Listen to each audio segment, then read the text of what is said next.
Welcome back, our dear viewers. The President's participation in the summit comes within the framework of Egypt's keenness to coordinate with the Arab brothers and to unify positions and ranks in light of the critical phase through which the Arab region is going through and the enormous challenges it is confronting at various levels. To shed more light on this, we are very much delighted to be joined over the phone by Ambassador Mohamed Hegazy, former Assistant Foreign Minister. Good evening, sir. Good evening to you. Sir, how do you view the significance of Egypt's participation at the summit, and what does it reflect? As a matter of fact, the summit is also in a very important and critical time to the Arab national security.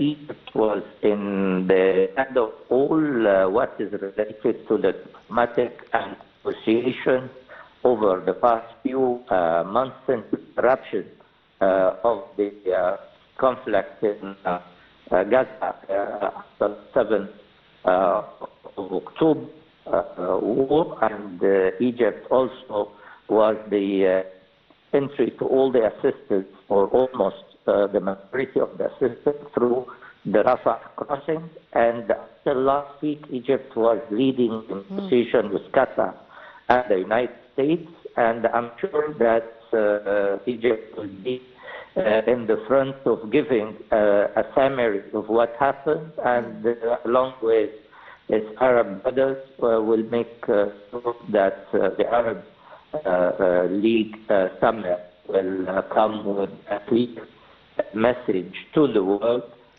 about the danger that the Israeli attack on Gaza is causing on a humanitarian and political and instability of the region.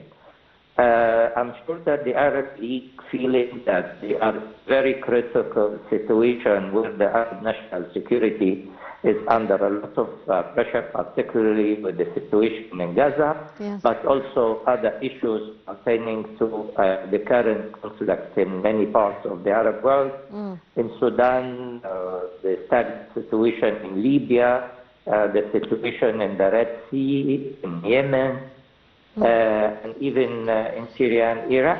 A lot has to be done to restore balance to the region in order to maintain the Arab national security. Egypt will carry its responsibility, will inform its Arab brothers. I'm sure that the presidential statement will be that clear, and after that, the Arab League itself, the participants in the summit, will come with a clear message to the world in their statement and declaration, calling for a ceasefire in Gaza, leading to a political path to the current situation, as the reconstruction has to be coupled with a political way forward, like an international peace conference, but like what has been said by Sabah Shukri today in El Manama, that a ceasefire has to take place first, and then all what is related to a peace conference to happen after. The current Israeli position is under a lot of pressure as well. I can see the differences of views between the Israeli leadership and the situation. Also, the humanitarian situation has driven this government, the right-wing government of Prime Minister Netanyahu, to face charges in the International Court of Justice, where genocide case has been supported by Egypt, the one that South Africa has put to the courts. And as you know, the International Criminal Court as well is issuing a memorandum to arrest a few Israeli leaders who committed one of the vicious crimes over the past years that we haven't witnessed, with this cruelty, where 35,000 people were killed, 70% out of them are women and children. So I think time has come that this government should step out of the position because they have led the region to a situation where instability has driven us all to a situation that we cannot really live with it. However, Israel has lost strategically, and if you see the outcome of the General Assembly decision to accept the membership of a sovereign Palestinian state, you understand a vote of 143 votes in favor and 9 against. You will understand that the majority of the world community are with the independent Palestinian state as the sole solution, the two-state solution to the ongoing and the repeated conflict between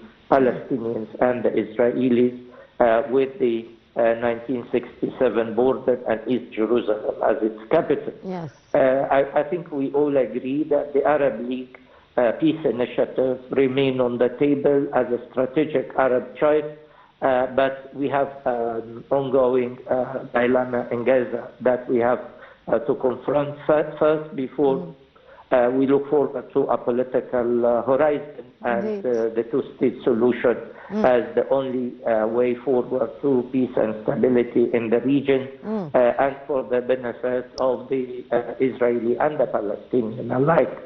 If we move further to the other items of the Arab agenda, it will be a comprehensive agenda that will cover many aspects of the joint Arab work in the political, economic, social, culture and security.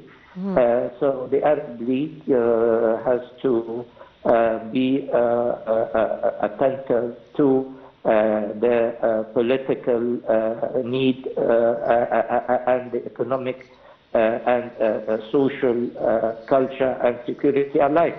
I guess that this summit in El Manama is one of the most important, where we will hope put the way forward to settling the situation in Gaza, and I'm sure that the Egyptian position will lead this discussion to a very important conclusion with a collective Arab leaders position where we will send messages to the world who are following what we are doing in El Manama, and I'm sure that the call for the ceasefire and resume of the talks that and negotiations that Egypt, Qatar, and the United States were leading is important, and of course calling for the Palestinian Authority and Hamas to further communicate so that we will have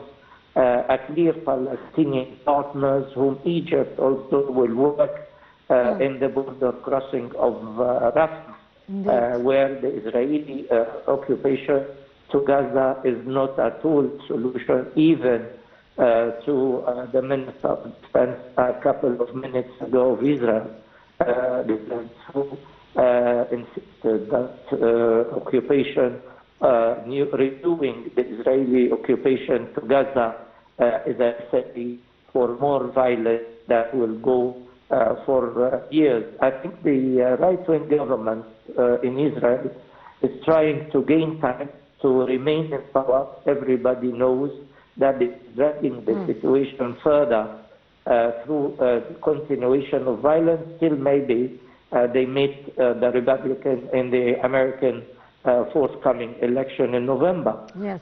So I think what the international community and the Biden administration in particular, who have shown support to Israel since day one, that time has come that we stop the carnage and we move to save the Israelis from this right-wing government who brought them to the bottom of the moral and the atmosphere of killing and losing in the UN, losing even in the battlefield, messing around without any military gain